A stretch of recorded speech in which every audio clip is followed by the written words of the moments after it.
Style है जो पहले हुआ करती थी और अभी जो हुआ करती है, we are leading a very sedentary life style. पहले हम लोग हर काम करते थे खुद से, अब तो टीवी के भी रिमोट आ गए हैं। पहले चक्की में आटा पीसता था, मतलब हर चीज के लिए आपको काम करना पड़ता था, अब रेडीमेड इवन आटा गूंदने की भी मशीन आ गई है, महिलाओं को तो वो भी नहीं करना है। तो ग्लोबल ट्रेंड्स चेंज हो रहे हैं, हमारी न्यूट्रिशन रिक्वायरमेंट, पहले के लोग 8 रोटी भी खा लेते थे, वो मोटे नहीं होते थे। अब हम 1 रोटी भी खा के क्यों मोटे हो जाते हैं? क्योंकि हमारी लाइफ स्टाइल सेडेंटरी हो गई है, we are not doing anything. और हमारी लाइफस्टाइल सेडेंटरी होने के कारण हमारी न्यूट्रिशन में हमें बदलाव करने की बहुत ज्यादा आवश्यकता है। तो सबसे इम्पोर्टेंट चीज है कि हमें न्यूट्रिशन को समझना होगा कि पोषण होता क्या है। तो आज मैं इसी बारे में आपसे बात करूंगी कि व्हाट इज पोषण। जो हम खाते हैं वो फूड होता है, और जिसकी हमें जरूरत होती है वो न्यूट्रिशन होता है। चूंकि ग्लोबल ट्रेंड्स चेंज हो गए हैं, आप देखिए 38.9% पॉपुलेशन ग्लोबली ओवरवेट हो चुकी है, और अमेरिका में तो 62.5% लोग मोटे हैं। तो आप सोचिए कि ओवरऑल ये चीज बढ़ती जा रही है। It's a biggest epidemic nowadays, सबसे ज्यादा खतरनाक। यदि एक ऐसा बोलते हैं कि मोटापे से सबसे ज्यादा नुकसान लोगों को हो रहा है, जितना आतंकवाद से लड़ने में खर्चा नहीं हो रहा है पूरे विश्व का, उससे ज्यादा खर्चा मोटापे से लड़ने में लोग कर रहे हैं। तो इसलिए बीइंग ए वेलनेस कोच, हम सब वेलनेस कोच है, तो हमको ये ओबेसिटी जो कि एक बहुत ही बड़ी बीमारी बन के उभरा है, इसे हमें खत्म करना है। और इसके लिए हमें ग्लोबल न्यूट्रिशन फिलोसॉफी को समझना पड़ेगा। हर व्यक्ति को 1 जनवरी से लेकर 31 दिसंबर तक एवरी डे हर व्यक्ति को न्यूट्रिशन की जरूरत है। क्योंकि अगर वो न्यूट्रिशन नहीं लेगा तो धीरे धीरे बॉडी डेप्रिशिएट हो जाएगी। डेप्रिशिएट मतलब ह्रास, मतलब आयरन की कमी हो जाएगी ब्लड में, कैल्शियम की कमी हो जाएगी हड्डी में, विटामिन B12 कम हो जाएगा, विटामिन D कम हो जाएगा। मतलब न्यूट्रिशन खाली मोटे पतले के लिए जरूरी नहीं होता है, न्यूट्रिशन फिट रहने के लिए भी जरूरी होता है। तो every day we have to take care of our nutrition, every day. ऐसा नहीं कि आज हमने अच्छा खा लिया कल वापस कुछ गड़बड़ खा लिया। अब ये गड़बड़ और अच्छा क्या होता है वो मैं आज आपको समझाने वाली हूँ। तो हमारी जो फिलोसॉफी है, we believe that balance and personalised support healthy active lifestyle. हमारा जो बैलेंस न्यूट्रिशन है वो और एक अच्छी लाइफ स्टाइल जो होती है वो मिलके जो है एक हम फिट व्यक्ति बनते हैं। Eating the right food combined with scientific proven supplements, मतलब हम जो खाना खाते हैं उसमें कहीं ना कहीं हमें वो न्यूट्रिशन नहीं मिल रहा है जिसकी हमें जरूरत है, इसलिए हमें सप्लीमेंट्स लेना पड़ते हैं। एक्सरसाइज भी करना रेगुलर बेसिस पे जरूरी है। जैसे आप ब्रश करते हो ऐसे exercise half an hour, it's very very important. अब ये स्लाइड सबसे ज्यादा इंपॉर्टेंट है।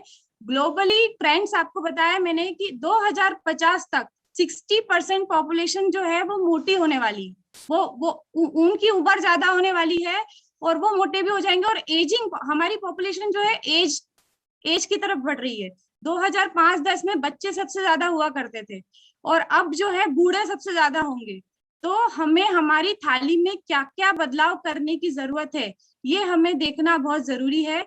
तो हमारी थाली कैसी हो जिसके कारण हम फिट रहे, जिसके कारण हमारे ब्लड में आयरन की कमी ना हो, हमारे कैल्शियम बराबर हो, हमारा विटामिन B12 D, हमारा आइडियल बॉडी वेट हम मेंटेन कर सके और एक अच्छी हेल्दी एक्टिव लाइफस्टाइल जब तक जिए जब तक मेंटेन कर सके।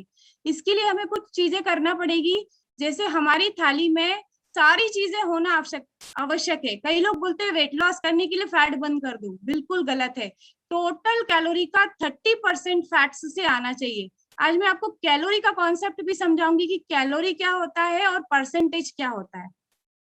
फॉर एग्जाम्पल, अगर मुझे 1500 या 2000 कैलोरी की जरूरत है तो 2000 कैलोरी का 30% कितना हुआ? 600 कैलोरी।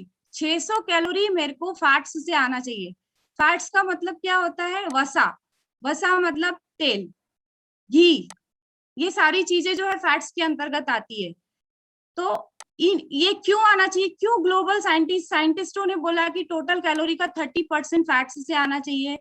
इसलिए आना चाहिए क्योंकि विटामिन A, D, E और K 4 विटामिन ऐसे होते हैं जो कि फैट सॉल्युबल होते हैं और वो आपकी बॉडी में तभी एब्जॉर्ब होंगे जब आप फैट्स खाओगे। आपके शरीर के जितने ऑर्गन्स है वो लोकेटेड है, उसी जगह पर स्थित है। क्यों?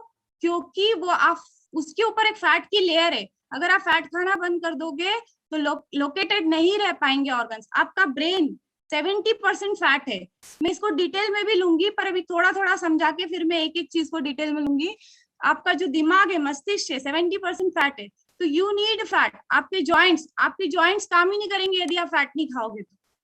पर फैट कैसा खाना चाहिए वो हम नेक्स्ट स्लाइड में कवर करेंगे। पर अगर मेरा 2000 कैलोरी का डाइट है तो मुझे 600 कैलोरी फैट्स से आना चाहिए। मोटा मोटा 1 ग्राम फैट में 9 कैलोरी होती है। 1 ग्राम फैट में 9 कैलोरी होती है, और 1 चम्मच जो हम छोटा सा खाते हैं वो 5 ग्राम का होता है। तो 5 9 जा 45, एक छोटे चम्मच में 45 कैलोरी होती है। तो यदि आपको 600 कैलोरी की जरूरत है और यदि आप 2000 कैलोरी का डाइट ले रहे हो तो आपको 4-5 चम्मच तेल से ज्यादा नहीं खाना चाहिए, क्योंकि हर खाने में इनविजिबल फैट भी होता है ना। तो इनविजिबल फैट क्या होता है? जो दिखता नहीं है। जैसे आप जो भी चीज खा रहे हो, रोटी खा रहे हो, रोटी के अंदर भी इनविजिबल फैट होता है। तो एक्स्ट्रा ऑयल लेने की जरूरत नहीं है हमें। 40% कैलोरी कार्बोहाइड्रेट से आना चाहिए। कार्बोहाइड्रेट मतलब रोटी, चावल, आलू, ये सारी चीजें। और इवन आप एप्पल खाते हो, फ्रूट्स खाते हो, वेजिटेबल्स खाते हो, इनमें भी इनविजिबल कार्बोहाइड्रेट होता है। तो 40% कैलोरी कितनी हुई? यदि मुझे 2000 कैलोरी की डाइट लेना है तो 40% कितना हुआ? 1000 कैलोरी का 40% 400, और 2000 कैलोरी का 800, मतलब 800 कैलोरी मुझे किससे आना चाहिए? कार्बोहाइड्रेट। मतलब कार्बोहाइड्रेट यानी रोटी, चावल, आलू, इन चीजों से आना चाहिए, फ्रूट्स और वेजिटेबल्स से आना चाहिए। पर 800 कैलोरी से अगर मैं ज्यादा खाऊंगी तो क्या होगा? मैं मोटी हो जाऊंगी। अब हम लोग क्या गड़बड़ करते हैं कि हम लोग जो है कार्बोहाइड्रेट ज्यादा ले लेते हैं, इसलिए हम लोग मोटे हो जाते हैं। और हमारी चूंकि सीडेंट्री लाइफ स्टाइल है, तो सीडेंट्री लाइफ स्टाइल में हमको ये टेक केयर करना है कि हमें ज्यादा भी नहीं खाना है और कम भी नहीं खाना है। पर जो ग्लोबल न्यूट्रिशन फिलोसॉफी बोल रही है उतना तो खाना ही है। नहीं खाएंगे तो लैक ऑफ कार्बोहाइड्रेट के कारण बहुत सारी प्रॉब्लम्स होती है, जैसे कि याददाश्त कमजोर होना, कोमा में चले जाता है। अगर आप 0 कार्बोहाइड्रेट डाइट दोगे तो व्यक्ति कोमा में चले, उसकी शुगर डाउन हो जाना, बहुत सारी चीजें ऐसी होती है जो कार्बोहाइड्रेट की कमी से। हेलुसिनेशंस की आपने प्रॉब्लम सुनी होगी। अल्जाइमर्स और साइजोफ्रेनिया की जो प्रॉब्लम होती है वो भी उन लोगों को ज्यादा होती है जिनको कार्बोहाइड्रेट की यानी याददाश्त कमजोर होना, मेमोरी लॉस। अगर आप लंबे समय तक कार्बोहाइड्रेट नहीं लेंगे तो मेमोरी लॉस की प्रॉब्लम आगे जाके आपको फेस करनी पड़ेगी। इसलिए बड़े बड़े साइंटिस्ट बोल गए कि आपकी थाली में कार्बोहाइड्रेट 40% टोटल कैलोरी का होना बहुत जरूरी है। अब प्रोटीन्स 30% होना चाहिए। अगर मुझे 2000 कैलोरी की जरूरत है तो 600 कैलोरी मेरी प्रोटीन्स से आना चाहिए। प्रोटीन्स क्या होता है? प्रोटीन्स मतलब आप यदि नॉन वेज खाते हो तो चिकन, मटन, अंडा, दूध। वेजिटेरियन अगर है, प्लांट सोर्सेज से प्रोटीन लेते हैं तो दाल, फलियां, राजमा, छोला, पल्सेस एंड लेग्यूम्स, जितने भी दाल और ये नट्स, मूंगफली, बादाम, काजू, इन सब में आपको प्रोटीन मिलता है। अभी हम इसको डिटेल में लेंगे, पर ये चीजें जो है, ये प्लेट आपको पता होना चाहिए। ईट वेल प्लेट मतलब आपकी थाली कैसी हो। फिर हमें बहुत सारे फाइटोन्यूट्रिएंट्स की भी जरूरत होती है। ये तो हो गए मैक्रोन्यूट्रिएंट, प्रोटीन, कार्बोहाइड्रेट और फैट, ये मैक्रोन्यूट्रिएंट होता है। और माइक्रोन्यूट्रिएंट में आता है विटामिन और मिनरल्स। तो फाइटोन्यूट्रिएंट यानी प्लांट बेस्ड न्यूट्रिएंट, यानी जो पौधों से आते हैं, वो भी हमारे को जरूरी है। एक्सरसाइज करना बहुत जरूरी है, एक्सरसाइज, है ना।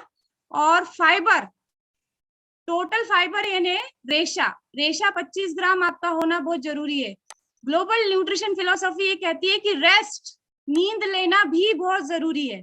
जो लोग नींद प्रॉपर नहीं लेते हैं उनको क्या क्या प्रॉब्लम होती है? उनके हार्मोन इम्बैलेंस हो जाते हैं, और जब हार्मोन इम्बैलेंस हो जाते हैं तो वो या तो मोटे हो जाते हैं या पतले हो जाते हैं। तो हमें कार्बोहाइड्रेट, फैट, प्रोटीन, एक्सरसाइज करना, फाइबर प्रॉपर अमाउंट में लेना, पानी का इंटेक प्रॉपर अमाउंट में करना बहुत जरूरी है। जितना मेरा वजन है उसके हिसाब से मुझे पानी भी पीना पड़ेगा। इसको भी मैं डिटेल में एक एक चीज को लेने वाली हूँ। और फैट्स कौन सा लेना चाहिए? ओमेगा 3 फैटी एसिड, ये भी हम कवर करेंगे। और हमें विटामिन और मिनरल्स की भी जरूरत होती है, विटामिन और मिनरल्स में दो प्रकार के विटामिन होते हैं, एक फैट सॉल्युबल और एक वाटर सॉल्युबल। तो दोनों हमें बहुत जरूरी होते हैं। वाटर सॉल्युबल मतलब बी और सी, और फैट सॉल्युबल यानी ए, डी, ई और के, यानी फैट्स की प्रेजेंस में ही बॉडी में एब्जॉर्ब होंगे। अगर विटामिन ए आपको चाहिए, आपको आंखें अच्छी करनी है, आंखों के लिए विटामिन ए जरूरी है, तो आपको उसके लिए फैट खाना पड़ेगा। विटामिन डी जो सनलाइट की प्रेजेंस में आपकी बॉडी में बनता है, अगर आप चाहते हो कि सनलाइट में बैठ के उसका एब्जॉर्प्शन हो तो फैट खाना पड़ेगा। विटामिन ई आपकी स्किन के लिए अच्छा होता है, एंटी एजिंग होता है। अगर आप चाहते हो कि आपकी स्किन अच्छी ग्लो करे तो आपको फैट्स खाना पड़ेगा। और विटामिन के ब्लड क्लॉटिंग में हेल्प करता है, जो कि फैट सॉल्युबल विटामिन है। यदि आपको वो भी अच्छा करना है तो उसके लिए भी फैट्स खाना पड़ेगा। पर कौन सा फैट खाना है, कौन सा फैट नहीं खाना है, that we will cover in the next slide.